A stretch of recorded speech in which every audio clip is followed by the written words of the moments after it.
Hey everybody, I'm going to read you a story today. I miss seeing everybody in school, but this is about as good as we can get for now.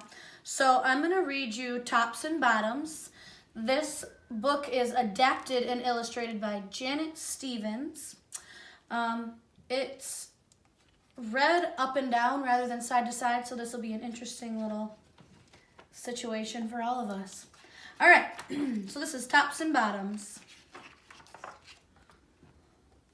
Once upon a time, there lived a very lazy bear who had lots of money and lots of land. His father had been a hard worker and a smart business bear, and he had given all of his wealth to his son. But all Bear wanted to do was sleep.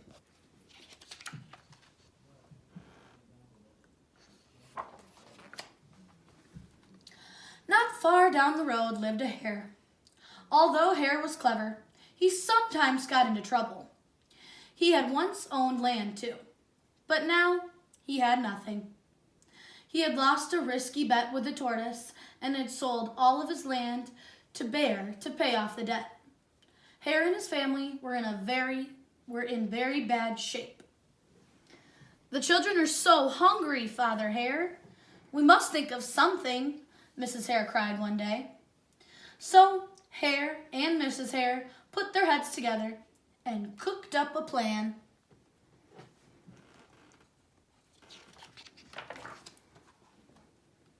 The next day, Hare hopped down the road to Bear's house.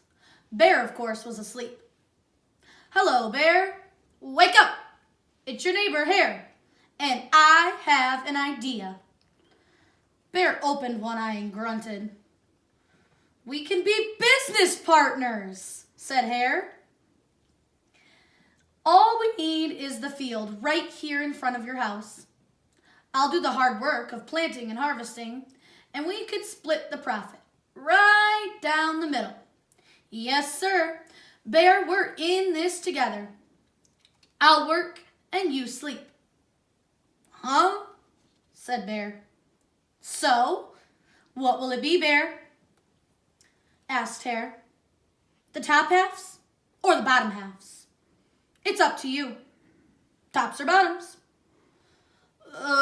Let's see," Bear said with a yawn. "I'll take the top half, Hare. Right, tops." Hare smiled. "It's a done deal, Bear."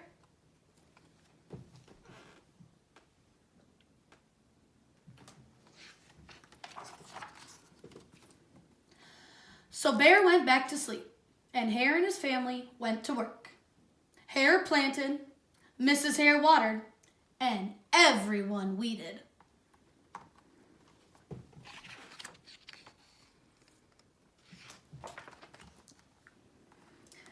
Bear slept as the crops grew.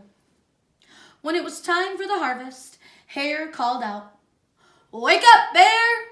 You get the tops, and I get the bottoms."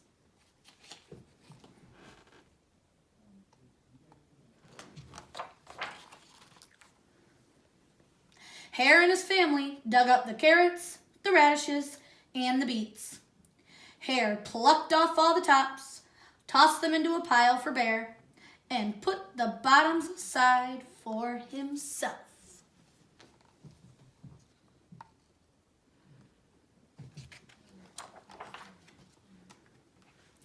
Bear stared at his pile. "But, Hare, all the best parts are in your half." "You chose tops, Bear," Hare said. "Now, Hare, you've tricked me.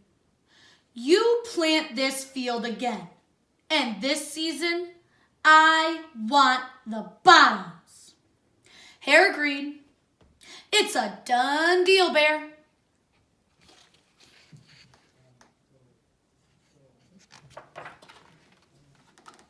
So Bear went back to sleep, and Hare and his family went to work. They planted, watered, and weeded.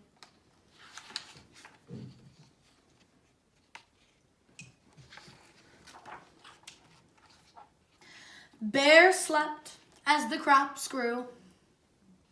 When it was time for the harvest, Hare called out, "Wake up, Bear! You get the bottoms, and I get the tops."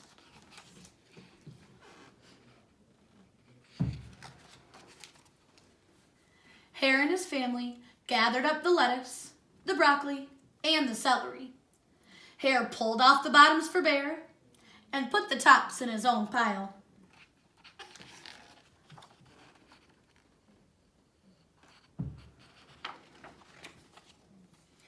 Bear looked at his pile and scowled. "Hare, you cheated me again."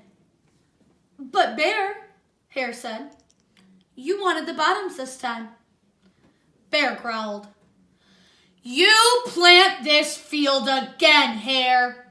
You've tricked me twice, and you owe me one season of both tops and bottoms." "You're right, poor old Bear," sighed Hare. "It's only fair that you get both tops and bottoms this time. It's a done deal, Bear."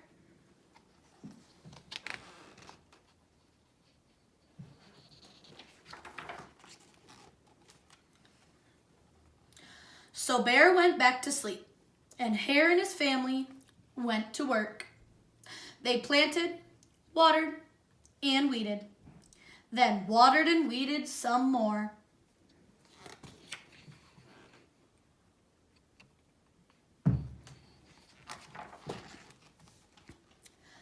Bear slept as the crops grew. When it was time for the harvest, Hare called out, "Wake up, Bear! This time, you get the tops and the bottoms." There, in front of Bear's house, lay a high field of corn. Hare and his family yanked up every cornstalk. Hare tugged off the roots at the bottom and the tassels at the top and put them in a pile for Bear.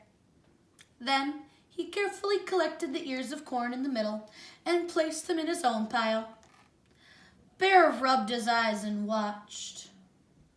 "See, Bear, you get the tops and the bottoms. I get the middles. Yes, sir, Bear. It's a done deal."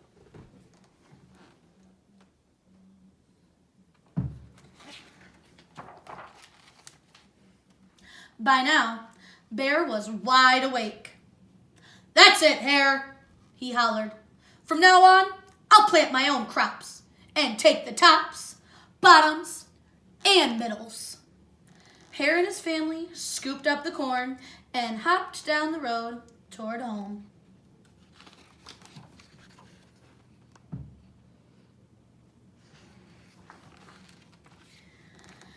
Bear never again slept through a season of planting and harvesting. Hare bought back his land with the profit from the crops, and he and Mrs. Hare opened a vegetable stand.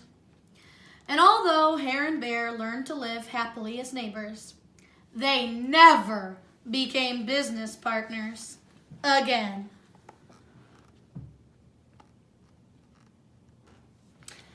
And that is the end of Tops and Bottoms. In my class recently, we were talking about theme a lot. So I would encourage you to have a conversation with your student and talk about what do you think the theme is of this story and what are some details throughout the book that can help prove that theme. Thanks for listening, thanks for watching, and I hope you guys are having a safe time at home.